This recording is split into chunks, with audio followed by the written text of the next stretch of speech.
Bienvenidas y bienvenidos a Daybreak, el espacio del Colegio de Contadores Públicos del Ecuador, donde las ideas se transforman en estrategia y el conocimiento impulsa liderazgo.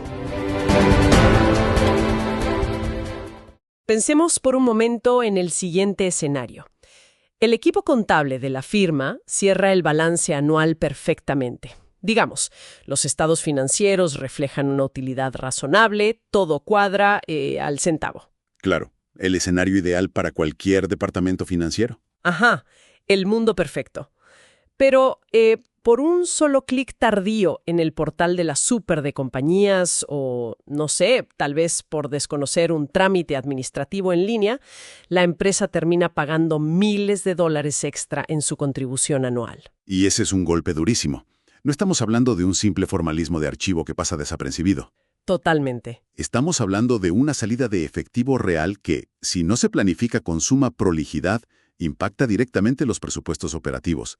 Esos presupuestos que tanto cuesta cuadrar a final de año. Y es precisamente por ese impacto en vena que iniciamos esta revisión técnica a fondo, diseñada y pensada específicamente para el gremio de profesionales de la contabilidad en Ecuador. Así es.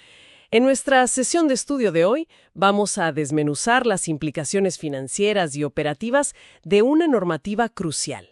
Hablamos de la resolución número SCBS-INAF 2026-002608. Un nombre largo pero indispensable de memorizar para este periodo. Exacto.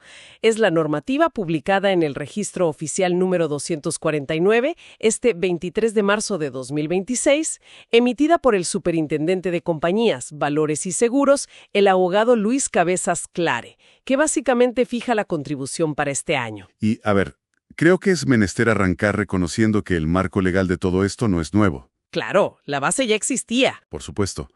El artículo 449 de la Ley de Compañías establece que el ente de control debe financiarse, y para ello impone un techo, un límite histórico, digamos.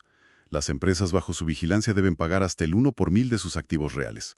El famoso 1 por 1000. Exacto. Ese es nuestro punto de partida. Si la Super no dijera nada más mediante esta resolución, absolutamente todas las compañías del país aplicarían ese 1 por 1000 a rajatabla. Pero afortunadamente el documento sí dice algo más. Y aquí entra lo que podríamos llamar la franja cero. Una franja muy necesaria, la verdad. Sí, es un alivio regulatorio explícito. La resolución dictamina que aquellas compañías cuyos activos reales, los que están reflejados en sus balances del 2025, vayan desde un centavo hasta los $100.000 exactos, quedan exentas de este pago. $0 de tarifa. Tarifa de $0, ajá. Ni siquiera se les va a emitir un título de crédito. Ahora, pongamos esto en una perspectiva un poco más práctica para las colegas. Supongamos que en la firma asesoramos a una microempresa de desarrollo de software aquí en Quito, digamos en el sector de la floresta. Un caso muy clásico hoy en día. Tal cual. Y sus activos son básicamente unas cuantas computadoras, servidores, mobiliario de oficina, sumando unos $40.000 de activo real. A ver, desempaca esto para nosotras. Es como si el ente de control estableciera una especie de peaje societario, digamos, donde los vehículos más livianos pasan gratis para no asfixiar su motor económico. Es una excelente analogía. Porque, el incentivo perverso para una contadora podría ser, bueno, si igual la empresa no va a pagar nada, ¿para qué me apuro en subir el balance a la súper? Uy, cuidado con esa interpretación. Es un riesgo inminente en el que caen muchas empresas pequeñas por una mala asesoría. Ajá, he visto qué pasa. Yo, como profesional, siempre insisto en esto. La exoneración de la que hablamos es estricta y exclusivamente pecuniaria, monetaria. La obligación societaria de elaborar los estados financieros, aprobarlos formalmente en junta de accionistas y subirlos al portal institucional, esa se mantiene completamente intacta. Es decir, la carga de trabajo de la colega contadora no disminuye. En absoluto. Lo que la resolución aclara es que, cumpliendo con esa obligación, no habrá un cargo financiero. El peaje es gratis, pero igual el vehículo tiene que pasar por la garita, registrarse y dejar constancia. Tal cual. Y si analizamos un poco el trasfondo, digamos, el porqué de esta decisión, los considerandos de la misma resolución nos dan una pista fascinante. ¿Qué mencionan exactamente? Citan el artículo 6 del Código Tributario. Ese artículo básicamente nos recuerda que estas contribuciones no son meras cajas registradoras para el Estado. No son solo para recaudar ciegamente. Exacto, son instrumentos de política económica. Al liberar a esa base de la pirámide empresarial, las compañías que tienen hasta 100.000 en activos, el Estado lo que busca es no asfixiar el ahorro, es incentivar la reinversión. Básicamente es inyectar liquidez indirecta en la microempresa para fines netamente productivos. Lo cual tiene todo el sentido desde una óptica macroeconómica. Pero, a ver, dejemos a las microempresas de lado por un momento, porque el verdadero dolor de cabeza, el reto estratégico real para las colegas contadoras, está en el inmenso universo de compañías que sí superan ese umbral de los $100,000. Las que conforman el grueso del tejido empresarial. Ajá, las que sí o sí tienen que abrir la chequera. La normativa nos presenta una tabla escalonada para calcular la contribución de este 2026, pero está atada a una condición que francamente en nuestra profesión a veces parece una carrera de obstáculos: la puntualidad. Así es un condicionante vital. Si superas los $100,000 en activos reales, no te aplican el 1 por 1000 de forma automática, siempre y cuando presentes los balances dentro del plazo de ley. Hay una condición. ¿Sí? La superintendencia ha estructurado 4 tramos específicos para suavizar el impacto del pago. Y para no marear a quienes nos escuchan enumerando cada centavo de la tabla, la lógica general es esta: mientras más pequeños son tus activos, mayor es tu descuento.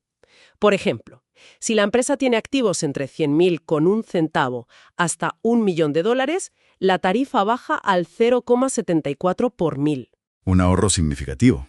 Claro, si estás en el siguiente escalón, entre 1 millón y 20 millones, la tarifa sube un poco, al 0,80 por 1000. Que sigue siendo menor al 1 por 1000. Exacto. Luego, si tienes de 20 millones hasta 500 millones, pagas el 0,88. Y, bueno, si ya hablamos de las megacorporaciones, las que tienen más de 500 millones en activos, ahí casi no hay subsidio. Ellas asumen un 0,94 por 1000. Se acercan casi al límite. Así es. Básicamente, a mayor músculo financiero, más te acercas al techo legal del 1 por 1000. Pero aquí es donde se pone realmente interesante. Y te lo pregunto, si observamos esta curva, el beneficio es inversamente proporcional al tamaño de la empresa. ¿Es esta una forma de premiar la transparencia corporativa por parte del ente de control? Completamente. Es un esquema que, desde mi punto de vista, premia la diligencia operativa del departamento contable y, a la par, castiga financieramente el retraso. Si la empresa no sube los balances a tiempo, pierde automáticamente cualquier derecho a esta tabla escalonada. Pierde el beneficio por completo. Por completo. Y se le cobra el 1 por 1000 completo, sin importar su tamaño ni el rubro de sus activos. Es un recordatorio mandatorio de que la puntualidad contable tiene un valor monetario directo. Pero, a ver, seamos realistas un momento. Y aquí hablo desde la trinchera operativa que todas las colegas conocen de primera mano. A veces, subir los anexos, los balances y las memorias a tiempo no depende exclusivamente de la eficiencia de las contadoras. Ah, claro, hay factores externos. Demasiados. ¿Qué pasa si el gerente general está de viaje y, digamos, no firma las actas de junta a tiempo? O peor aún, ¿qué pasa cuando llegue el último día de abril y el aplicativo de la superintendencia colapsa? Porque nos ha pasado históricamente. Es un clásico de los cierres, lamentablemente. Ajá. Si por un error de conectividad, una falla del sistema o un retraso netamente gerencial, el balance se sube al portal un día tarde, o sea, a las 12:01, la empresa pierde automáticamente miles de dólares en descuentos. Es una realidad innegable e incómoda del ejercicio profesional, pero la resolución en eso es implacable. No perdona. No hay una sola cláusula en este documento que flexibilice la tabla por, digamos, caídas del sistema o viajes del gerente. La pérdida del beneficio es automática desde la óptica normativa si el ingreso figura fuera del plazo original o de la prórroga oficial. Qué duro. Por eso, el llamado constante al gremio es a anticipar el cierre. Y veamos el impacto en dólares reales para dimensionarlo, porque a veces los porcentajes no suenan a mucho. Imagina una empresa manufacturera mediana en el sur, digamos con $15 millones en activos reales. Ok, 15 millones. Si se atrasa y termina pagando el 1 por 1000, el rubro a desembolsar es de $15,000. $15,000 directos. Pero si el equipo contable logra gestionar todo y subir la información a tiempo, entra en el segundo tramo de la tabla, el del 0,80% por mil. Y su pago bajaría a $12.000. Exactamente. ¿Son $3.000 de ahorro directo? O sea, $3.000 que la contadora, con su prolijidad y manejo de los tiempos, le acaba de ganar, entre comillas, al presupuesto de la empresa. Esa es una victoria de gestión financiera pura que debería, sin duda, mostrarse en los reportes a la gerencia para evidenciar el valor del departamento. Es que ese es el valor agregado de una buena asesoría. Totalmente.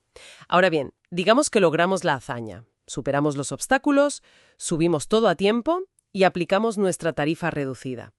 El siguiente paso lógico, operativo, es el desembolso. ¿Cuándo debemos inyectar efectivamente estos fondos a la cuenta de recaudaciones de la Super? La fecha crítica, la que debe estar marcada en piedra en nuestros calendarios según el artículo 3, es el 30 de septiembre de 2026. 30 de septiembre. Así es.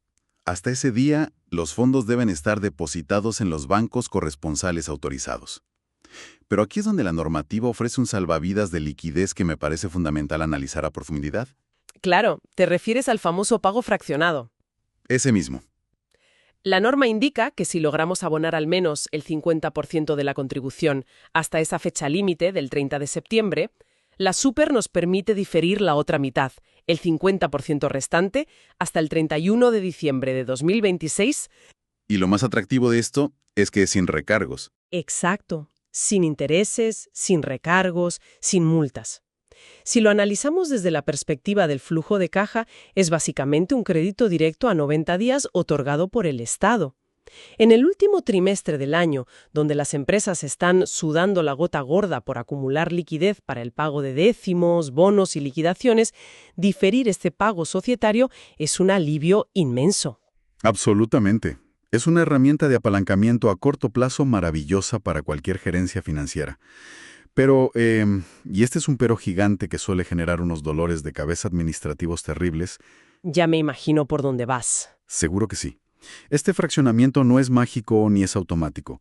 Requiere una acción completamente proactiva en el portal web institucional. Aquí es donde la burocracia digital nos pone a prueba a las profesionales. Porque seamos sinceras, el aplicativo de trámites de la Super no siempre es el más intuitivo del mundo. O sea, nosotras no podemos simplemente ir a la ventanilla del banco el 29 de septiembre, depositar la mitad del valor exacto y asumir que el ente de control va a entender por arte de magia que nos estamos acogiendo al diferimiento. Si hacemos eso, el 1 de octubre amanecemos en mora por el saldo restante, ¿verdad? Tal cual. El sistema de recaudación es ciego en ese sentido. Asumirá un pago incompleto y empezará a generar los recargos de ley diarios. La resolución exige textualmente una previa solicitud ingresada en el portal de trámites. Previa solicitud, subrayado y en negrita. Exacto. Es imperativo que la profesional a cargo entre al portal web de la Superintendencia de Compañías, busque el módulo de facilidades o de fraccionamiento, ingrese la petición formal para dividir el pago y, ojo, recién con ese comprobante de aprobación digital, realice el depósito inicial antes de que termine septiembre. Sin ese respaldo digital previo, el beneficio legal sencillamente no existe. Es la clásica situación donde el fondo de la norma es bueno y de ayuda, pero la forma es sumamente estricta. Hay que ser meticulosas con el papeleo digital para no perjudicar a las empresas. Es parte del estar al día con las obligaciones societarias con excelencia. Así es. Ahora, hay algo más en este análisis técnico. Esta resolución no solo aborda a la empresa comercial o de servicios común y corriente, tiene apartados muy específicos para particularidades societarias que, si no se manejan bien desde la contabilidad, resultan en pagos en exceso absurdos. Empecemos analizando las compañías holding. Un modelo cada vez más frecuente. Mucho más común hoy en el tejido empresarial ecuatoriano, ¿sí? Si yo estoy auditando a una holding, por definición, mi activo principal son las acciones o participaciones que poseo de otras compañías vinculadas. Correcto. Entonces, si la Super me cobra a mí, como holding, sobre mi activo real, y luego va y le cobra a mi subsidiaria sobre sus propios activos, en la práctica me están cobrando doble por el mismo patrimonio consolidado. Es una locura técnica si lo pensamos. Es una distorsión enorme. Pero afortunadamente es una distorsión que la norma intenta corregir explícitamente. Esto está en el artículo 4 de la resolución. ¿Y cómo lo solventan? Para evitar esa doble tributación sobre el mismo peso económico real, la Super permite a las holdings y a sus subsidiarias presentar estados financieros consolidados para el cálculo. Ah, entiendo. Es como las matrioscas, estas muñecas rusas famosas que tienen otras muñecas más pequeñas adentro. Me gusta esa imagen, sí. Si yo quiero pesar el conjunto entero en una balanza, no saco cada muñeca, la peso por separado y luego sumo todo, porque estaría contando la misma madera de las muñecas de adentro varias veces. Peso el conjunto entero cerrado, una sola vez. La consolidación permite que la Super mida ese peso real de la entidad económica completa, descontando obviamente las inversiones internas. Esa es la analogía perfecta para la consolidación de grupos. Sin embargo, no basta con que la colega contadora arme su hoja de trabajo de consolidación en Excel, la firme y declare en el portal, este es mi activo neto consolidado. Hay un filtro, me imagino. Un filtro de control muy riguroso. La Dirección Nacional de Inspección, Control, Auditoría e Intervención de la Superintendencia tiene que auditar ese proceso previamente. Uy, palabras mayores. Sí, ellos verifican que la holding realmente cumpla con todos los requisitos del artículo 429 de la Ley de Compañías y validan formalmente las eliminaciones de los saldos entre compañías. Solo después de que esta dirección emite su visto bueno oficial, la superintendencia calcula el valor final y emite el título de crédito consolidado. Lo que implica, en la práctica operativa, que las colegas que manejan cuentas de grupos económicos no solo tienen que cerrar sus balances a tiempo, deben tener sus papeles de trabajo de consolidación impecables y a disposición de la Dirección Nacional de Inspección muchísimo antes de septiembre. Es un trabajo de auditoría preventiva brutal que requiere tiempo. Definitivamente. Si dejas la consolidación para agosto, no llegas con los trámites. Es bueno tenerlo mapeado. Y cambiando un poco de estructura, ¿qué nos dice la resolución sobre la composición del capital social? A veces, dentro del gremio, auditamos empresas de economía mixta o entidades privadas donde hay fondos estatales o de fin social involucrados. Ahí el artículo 2 de la resolución es muy claro. Aquellas compañías donde el 50% o más del capital social pertenezca a instituciones de derecho público o de derecho privado pero con finalidad estrictamente social o pública, gozan de una reducción. Solo pagan la mitad de la contribución que les correspondería normalmente. Tienen un descuento del 50% directo al rubro. Y la verdad, tiene una lógica contable estatal impecable. O sea, no tiene ningún sentido práctico que el Estado se grave financieramente a sí mismo a tarifa completa, sacando dinero de un bolsillo fiscal para meterlo en otro bolsillo fiscal. Es una cuestión de eficiencia recaudatoria. No genera valor real mover ese dinero de una cuenta pública a otra. Tiene total coherencia. Y finalmente, para cerrar este círculo de las excepciones y casos especiales, pensemos en las empresas extranjeras operando en nuestro territorio. Imaginemos, no sé, una multinacional con activos globales en Europa o Estados Unidos de miles de millones de dólares, pero que en Quito solo tiene una sucursal pequeña comercial con activos, digamos, por $200,000. Claro, la desproporción es inmensa. Ajá. Si la Superleses cobrara el 1 por 1000 sobre su activo global mundial, ahuyentaríamos cualquier intención de inversión extranjera en el país de inmediato. Exacto. Sería confiscatorio. Por eso el artículo 5 de esta resolución consagra el principio de territorialidad. Para las empresas extranjeras, ya sean estatales, privadas o mixtas, que operan a través de sucursales aquí, la base de cálculo son única y exclusivamente los activos reales registrados y declarados en el Ecuador. Es decir, lo que está físicamente y contablemente aquí. Tal cual. El ente regulador ecuatoriano solo cobra por la porción del negocio que efectivamente vigila, controla e interviene dentro de sus fronteras. Todo el capital y los enormes activos que maneje la matriz en su país de origen quedan totalmente blindados de esta contribución local. Es una medida de proporcionalidad jurídica y contable indispensable. Bueno, si lo pensamos bien, hemos mapeado toda la arquitectura de esta resolución en esta sesión, desde la protección clave a las microempresas en la famosa franja cero, pasando por los cálculos de ahorro real por subir la información a tiempo, hasta lograr desentrañar los laberintos administrativos del pago diferido y las consolidaciones para las holdings. Y es vital que el gremio logre interiorizar esto. Este documento, que a simple vista son apenas 3 páginas en el registro oficial, dicta el ritmo de la liquidez y de las obligaciones societarias para el 2026. Dominar estos detalles con suma prolijidad nos saca del rol tradicional de simples tenedoras de libros. Totalmente de acuerdo. Nos posiciona como las asesoras financieras y estratégicas que la gerencia necesita tener. Comparto 100% esa visión. Y es justamente apelando a esa visión analítica profunda que nos define como gremio contable que quiero dejar sobre la mesa una última reflexión. Algo para que todas las colegas que nos escuchan lo analicen en sus propios escritorios frente a sus balances. A ver, cuéntanos. La resolución es muy clara.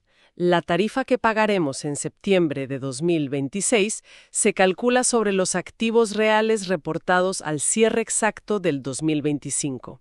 Entonces, la verdadera gestión del flujo de caja para esta contribución no empieza cuando entramos al portal de la Súper en septiembre, empieza en las decisiones contables estratégicas que tomamos en diciembre del año anterior. Esa es la clave. La planificación. O sea, si la gerencia de una empresa decide hacer una revalorización fuerte de activos fijos a finales de 2025, tal vez para mejorar su imagen patrimonial ante los bancos locales y pedir un crédito, automáticamente está inflando la base imponible sobre la cual la Súper le va a cobrar la contribución del 2026. Un efecto colateral que pocos gerentes ven. Ajá. Por otro lado, si la gerencia asume su realidad financiera y desde la contabilidad decidimos ejecutar un castigo de cartera incobrable riguroso y sincerar las cuentas antes de cerrar el año, estamos depurando el activo. Y por ende, estamos reduciendo legal, ética y justamente la contribución futura. Esto es prueba fehaciente de que nuestras decisiones en las pólizas de cierre de diciembre tienen un eco financiero directo hasta 9 meses después. Es una proyección brillante, la verdad. El activo real no es solo un número estático y muerto en el estado de situación financiera. Es una base impositiva y regulatoria en potencia. Completamente. Evaluar el impacto futuro de las provisiones, de los deterioros y de las revalorizaciones a la luz de esta normativa específica es lo que separa una contabilidad meramente reactiva de una contabilidad verdaderamente proactiva y estratégica. Y para que este nivel de contabilidad analítica y estratégica sea la norma y no la excepción en nuestro país, necesitamos espacios de discusión como este. Por ello, antes de concluir nuestra sesión de estudio de hoy, es imperativo para nosotras emitir un agradecimiento institucional muy especial. Así es, un espacio invaluable. Agradecemos de manera formal y exclusiva al presidente del colegio, el doctor Alexei Estrella Morales, por su compromiso inquebrantable en facilitar este espacio de análisis técnico para el Colegio de Contadores Públicos del Ecuador. Sin su visión y respaldo, desmenuzar estas normativas complejas para todo el gremio simplemente no sería posible. Hago eco total de esas palabras. El liderazgo del doctor Alexis Estrella Morales ha sido absolutamente fundamental para mantener al gremio contable actualizado y alerta frente a un entorno regulatorio que, como vimos, no da tregua. La formación continua, promovida desde el colegio, es nuestra mejor defensa y nuestra mayor ventaja competitiva en el mercado profesional. Con ese agradecimiento obligatorio, formal y muy sentido, cerramos nuestro análisis técnico de hoy. A todas las colegas, a las profesionales de los números que nos sintonizan con tanta atención desde sus despachos, estudios y oficinas en toda la ciudad y el país, les deseamos una excelente jornada. Que tengan cierres con balances precisos, flujos de caja muy saludables y, sobre todo, cero sorpresas normativas en este periodo. Hasta nuestra próxima revisión a fondo. Síguenos en nuestras redes sociales, descubre noticias y contenido exclusivo para la comunidad contable.